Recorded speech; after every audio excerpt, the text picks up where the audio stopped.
KaraokeBooks. Meditations. Marcus Aurelius. Translated by George Long. Audiobook. Book 11. 1. These are the properties of the rational soul. It sees itself, analyzes itself, and makes itself such as it chooses. The fruit which it bears itself enjoys, for the fruits of plants and that in animals which corresponds to fruits others enjoy. It obtains its own end, wherever the limit of life may be fixed. Not as in a dance and in a play and in such like things, where the whole action is incomplete if anything cuts it short, but in every part, and wherever it may be stopped, it makes what has been set before it full and complete, so that it can say, I have what is my own. And further it traverses the whole universe, and the surrounding vacuum, and surveys its form, and it extends itself into the infinity of time, and embraces and comprehends the periodical renovation of all things, and it comprehends that those who come after us will see nothing new, nor have those before us seen anything more, but in a manner he who is 40 years old, if he has any understanding at all, has seen by virtue of the uniformity that prevails all things which have been and all that will be.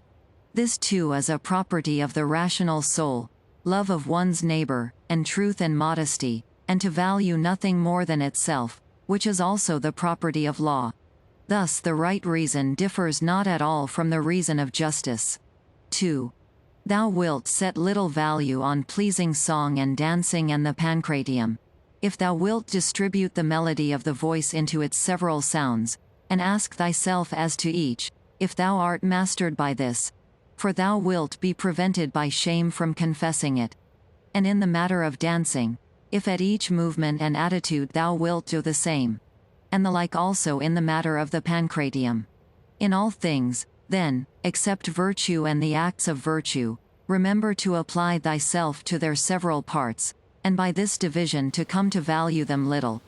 And apply this rule also to thy whole life. 3. What a soul that is which is ready, if at any moment it must be separated from the body, and ready either to be extinguished or dispersed or continue to exist, but so that this readiness comes from a man's own judgment, not from mere obstinacy, as with the Christians, but considerately and with dignity and in a way to persuade another, without tragic show. 4. Have I done something for the general interest? Well then, I have had my reward. Let this always be present to thy mind, and never stop doing such good. 5. What is thy art? To be good. And how is this accomplished well except by general principles, some about the nature of the universe, and others about the proper constitution of man? 6. At first tragedies were brought on the stage as means of reminding men of the things which happen to them, and that it is according to nature for things to happen so, and that, if you are delighted with what is shown on the stage, you should not be troubled with that which takes place on the larger stage. For you see that these things must be accomplished thus, and that even they bear them who cry out, O Cytheron. And, indeed, some things are said well by the dramatic writers, of which kind is the following especially. Me and my children if the gods neglect. This has its reason too. And again, we must not chafe and fret at that which happens. And, life's harvest reap like the wheat's fruitful ear. And other things of the same kind. After tragedy the old comedy was introduced, which had a magisterial freedom of speech, and by its very plainness of speaking was useful in reminding men to beware of insolence, and for this purpose too Diogenes used to take from these writers. But as to the middle comedy, which came next, observe what it was, and again, for what object the new comedy was introduced, which gradually sank down into a mere mimic artifice. That some good things are said even by these writers, everybody knows. But the whole plan of such poetry and dramaturgy, to what end does it look? 7. How plain does it appear that there is not another condition of life so well suited for philosophizing as this in which thou now happenest to be. 8. A branch cut off from the adjacent branch must of necessity be cut off from the whole tree also. So too a man when he is separated from another man has fallen off from the whole social community. Now as to a branch, another cuts it off. But a man by his own act separates himself from his neighbor when he hates him and turns away from him, and he does not know that he has at the same time cut himself off from the whole social system. Yet he has this privilege certainly from Zeus, who framed society, for it is in our power to grow again to that which is near to us, and again to become a part which helps to make up the whole. However, if it often happens, this kind of separation, it makes it difficult for that which detaches itself to be brought to unity and to be restored to its former condition. Finally, the branch, which from the first grew together with the tree, and has continued to have one life with it, is not like that which after being cut off is then ingrafted. For this is something like what the gardeners mean when they say that it grows with the rest of the tree, but that it has not the same mind with it. 9. As those who try to stand in thy way when thou art proceeding according to right reason will not be able to turn thee aside from thy proper action, so neither let them drive thee from thy benevolent feelings toward them, but be on thy guard equally in both matters, not only in the matter of steady judgment and action, but also in the matter of gentleness to those who try to hinder or otherwise trouble thee. For this also is a weakness, to be vexed at them, as well as to be diverted from thy course of action and to give way through fear.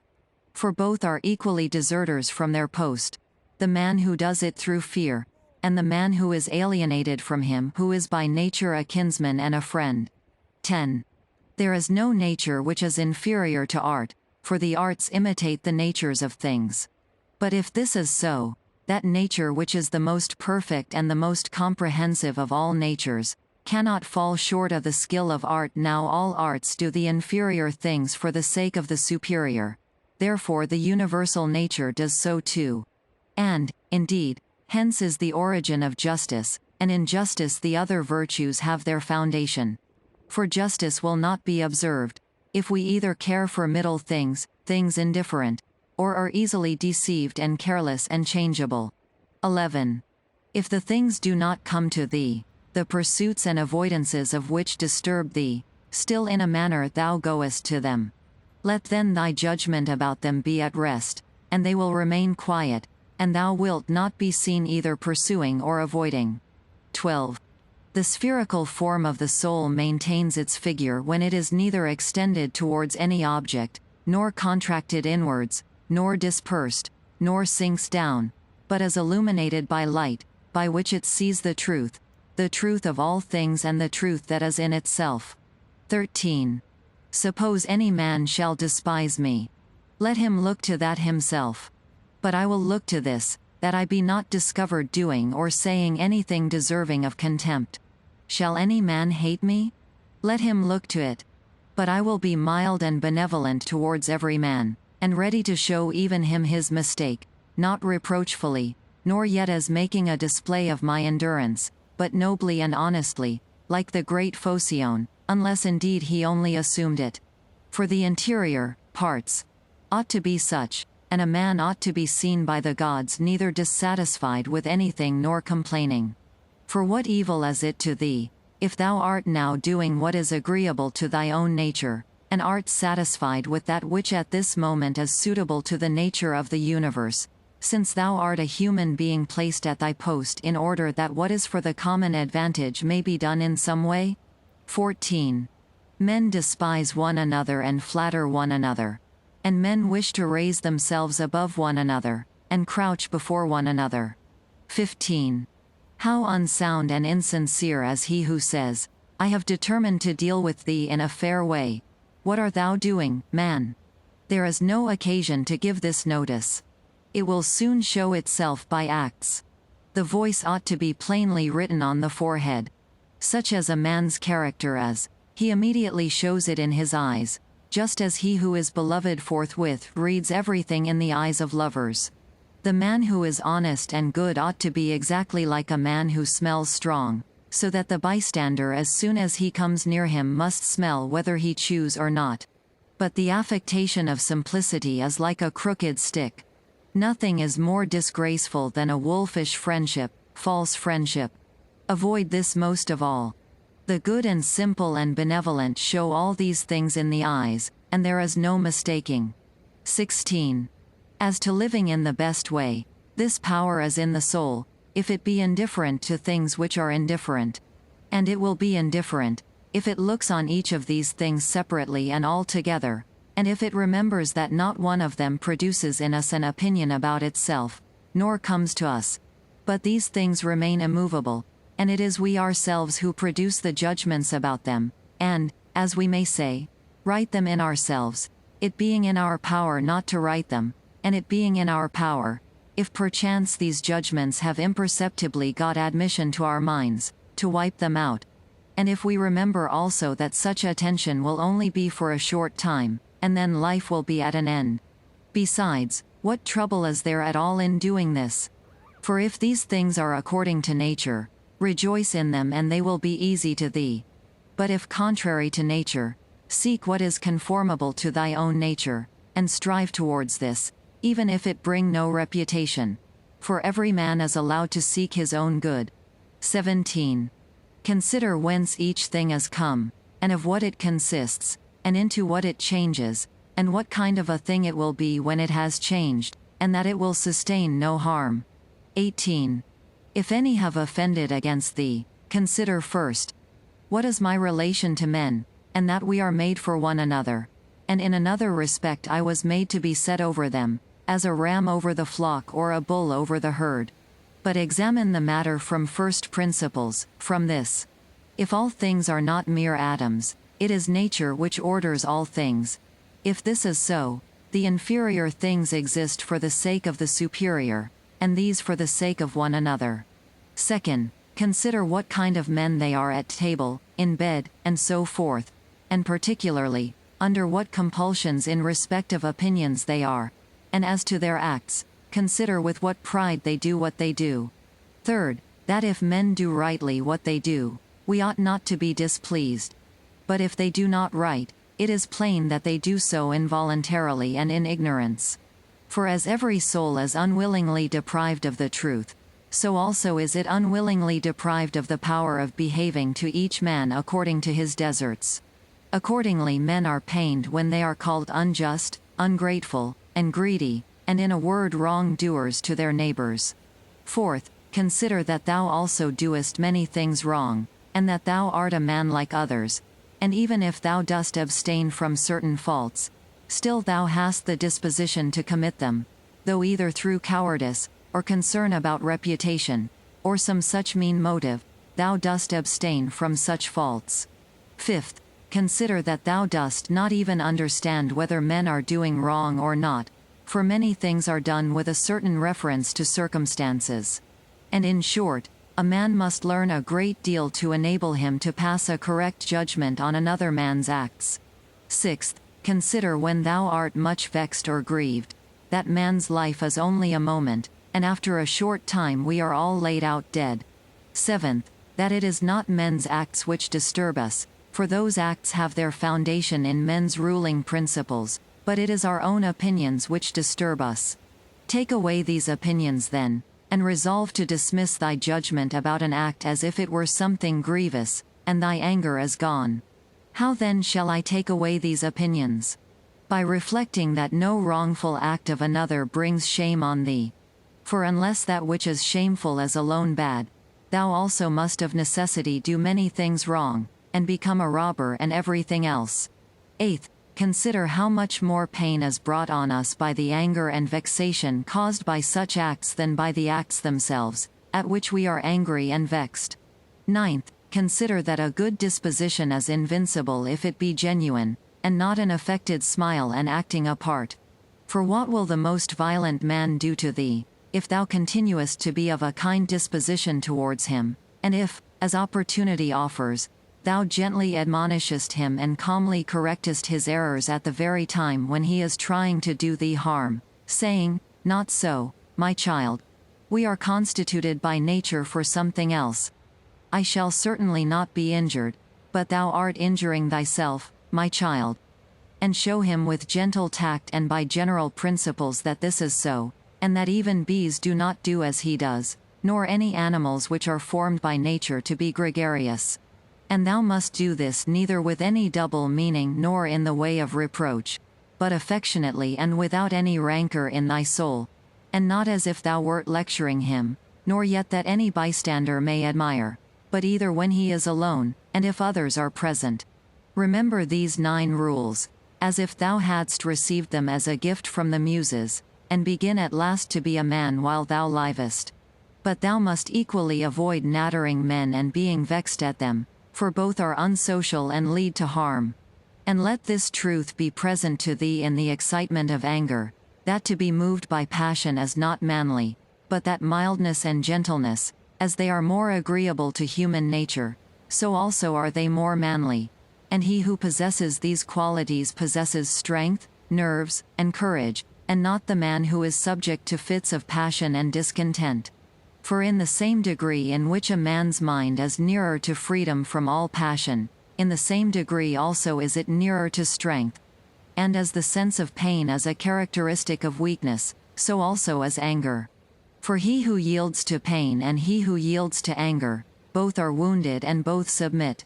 But if thou wilt, receive also a 10th present from the leader of the Muses, Apollo. And it is this, that to expect bad men not to do wrong is madness, for he who expects this desires an impossibility. But to allow men to behave so to others, and to expect them not to do thee any wrong, is irrational and tyrannical. 19. There are 4 principal aberrations of the superior faculty against which thou shouldst be constantly on thy guard, and when thou hast detected them, thou shouldst wipe them out and say on each occasion thus: this thought is not necessary. This tends to destroy social union. This which thou art going to say comes not from the real thoughts. For thou shouldst consider it among the most absurd of things for a man not to speak from his real thoughts. But the 4th is when thou shalt reproach thyself for anything, for this is an evidence of the diviner part within thee being overpowered and yielding to the less honorable and to the perishable part, the body, and to its gross pleasures. 20. Thy aerial part and all the fiery parts which are mingled in thee, though by nature they have an upward tendency, still in obedience to the disposition of the universe they are overpowered here in the compound mass, the body. And also the whole of the earthy part in thee and the watery, though their tendency is downward, still are raised up and occupy a position which is not their natural one. In this manner then the elemental parts obey the universal. For when they have been fixed in any place, perforce they remain there until again the universal shall sound the signal for dissolution. Is it not then strange that thy intelligent part only should be disobedient and discontented with its own place? And yet no force is imposed on it, but only those things which are conformable to its nature. Still it does not submit, but is carried in the opposite direction. For the movement towards injustice and intemperance and to anger and grief and fear is nothing else than the act of one who deviates from nature. And also when the ruling faculty is discontented with anything that happens, then too it deserts its post. For it is constituted for piety and reverence towards the gods no less than for justice. For these qualities also are comprehended under the generic term of contentment with the constitution of things, and indeed they are prior to acts of justice. 21. He who has not one and always the same object in life, cannot be one and the same all through his life. But what I have said is not enough, unless this also is added, what this object ought to be. For as there is not the same opinion about all the things which in some way or other are considered by the majority to be good, but only about some certain things, that is, things which concern the common interest, so also ought we to propose to ourselves an object which shall be of a common kind, social, and political. For he who directs all his own efforts to this object, will make all his acts alike, and thus will always be the same. 22. Think of the country mouse and of the town mouse, and of the alarm and trepidation of the town mouse. 23. Socrates used to call the opinions of the many by the name of lamiae, bugbears to frighten children. 24. The Lacedaemonians at their public spectacles used to set seats in the shade for strangers, but themselves sat down anywhere. 25. Socrates excused himself to Perdiccas for not going to him, saying, It is because I would not perish by the worst of all ends. That is, I would not receive a favor and then be unable to return it. 26. In the writings of the Ephesians, there was this precept, constantly to think of some one of the men of former times who practiced virtue. 27. The Pythagoreans bid us in the morning look to the heavens that we may be reminded of those bodies which continually do the same things and in the same manner perform their work, and also be reminded of their purity and nudity. For there is no veil over a star. 28. Consider what a man Socrates was when he dressed himself in a skin, after Xanthippe had taken his cloak and gone out, and what Socrates said to his friends who were ashamed of him and drew back from him when they saw him dressed thus. 29. Neither in writing nor in reading wilt thou be able to lay down rules for others before thou shalt have first learned to obey rules thyself. Much more is this so in life. 30. A slave thou art. Free speech is not for thee. 31. And my heart laughed within. 32. And virtue they will curse, speaking harsh words. 33. To look for the fig in winter is a madman's act. Such is he who looks for his child when it is no longer allowed. 34. When a man kisses his child, said Epictetus, he should whisper to himself, tomorrow perchance thou wilt die. But those are words of bad omen. No word is a word of bad omen, said Epictetus, which expresses any work of nature. Or if it is so, it is also a word of bad omen to speak of the ears of corn being reaped. 35. The unripe grape, the ripe bunch, the dried grape, are all changes, not into nothing, but into something which exists not yet. 36. No man can rob us of our free will. 37. Epictetus also said, a man must discover an art, or rules, with respect to giving his assent, and in respect to his movements he must be careful that they be made with regard to circumstances, that they be consistent with social interests, that they have regard to the value of the object, and as to sensual desire, he should altogether keep away from it, and as to avoidance, aversion, he should not show it with respect to any of the things which are not in our power. 38. The dispute then, he said, is not about any common matter, but about being mad or not. 39. Socrates used to say, what do you want, souls of rational men or irrational? Souls of rational men. Of what rational men, sound or unsound? Sound. Why then do you not seek for them? Because we have them. Why then do you fight and quarrel? KaraokeBooks.